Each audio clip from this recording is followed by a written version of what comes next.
Hello, my name is Grace Unmacht. I'm a senior here at UW-Platteville.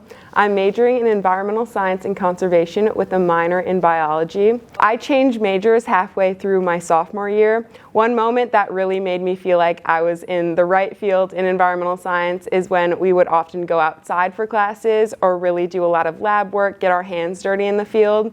I'm someone who I do fine in the classroom, but I really prefer hands-on work, hands-on activity. That's how I learn best. So when I was surrounded by people who appreciated that and allowed me to do that, I really felt that I was in the right field. So what made me feel like this was the right place?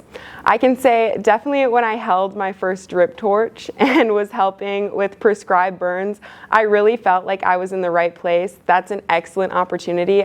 A lot of environmental science majors in other places are in different regions that aren't introduced to prescribed burning like we are.